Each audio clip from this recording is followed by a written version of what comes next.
延续去年暑假7个盐山上东纵观有超过20只恐龙，有25公尺长、飞龙在天的风吹嘉年华。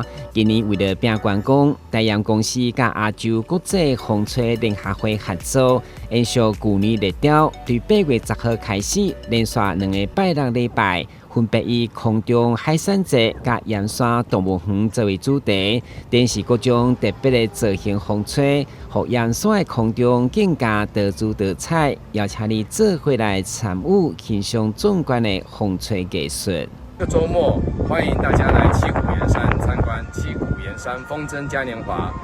有狮子、老虎、猩猩等等的造型风筝在七股盐山的上空飞舞，欢迎大家一起来玩。七股盐山一直是南部地区热门的观光景点，现在嘛希望风吹七股，营造暑假就是来录风吹影像，让每一个角落拢是翕相的最佳背景。